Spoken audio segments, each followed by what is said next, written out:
ಇದ್ದಾರೆ, ಅವ್ರ ಇಚ್ಛೆ ಅದು. ಅವ್ರ ಇಚ್ಛೆ ಪ್ರಕಾರನೇ ಹೈಕಮಾಂಡ್ ನಡ್ಕೊಳ್ಳಲ್ಲ.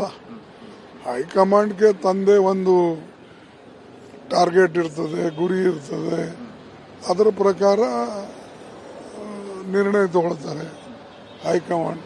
ಮತ್ತು ಹೈಕಮಾಂಡ್ ನಿರ್ಣಯ ತಗೊಳ್ಳೋದು ಅದು ಅಂತಿಮವಾಗಿದ್ದು. ಈಗ ಇಲ್ಲಿ 100 ಜನ 100 ಮಾತಾಡಿದ್ರೆ ಅದಕ್ಕೆ ನಾನೇನು ಉತ್ತರ ಕೊಡೋಕ್ಕಾಗಲ್ಲ. ಹೈಕಮಾಂಡ್ ತೀರ್ಮಾನ ಏನಿದೆ ಅದೇ ಫೈನಲ್.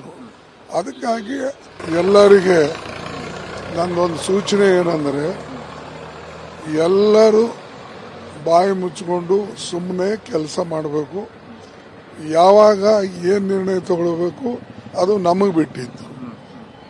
ಮೊದಲ ಕೊಟ್ಟಂತ ಕೆಲಸಗಳನ್ನು ಮಾಡಿ ಜನರಿಗೆ ಅಭಿವೃದ್ಧಿ ಕಡೆ ಒಯ್ದು ಮತ್ತು ಪಕ್ಷಕ್ಕೆ ಬಲ ತಂದು ಆ ಕೆಲಸ ಮೊದಲು ಮಾಡಲಿ. ಇವೆಲ್ಲ ಮಾತಾಡ್ತಕ್ಕಂಥದ್ದು ಇದರಲ್ಲಿಂದು ಏನು ಪ್ರಯೋಜನ ಆಗೋದಿಲ್ಲ. ಅದಕ್ಕೆ ನನ್ನ ಒಂದೇ ಸೂಚನೆ ಅವರಿಗೆ, ಹೈಕಮಾಂಡ್ ಇದೆ, ನಾವೆಲ್ಲ ಇದ್ದೇವೆ, ರಾಹುಲ್ ಗಾಂಧಿ ಅವರಿದ್ದಾರೆ, ನಾವು ನಿರ್ಣಯ ತಗೊಳ್ತೇವೆ. ಅದಕ್ಕೆ ಅವರು ಇಲ್ಲಿ ಇಂಟರ್ಪ್ರಿಟೇಷನ್ ಮಾಡ್ತಕ್ಕಂಥದ್ದು ಅವಶ್ಯಕತೆ ಇಲ್ಲ.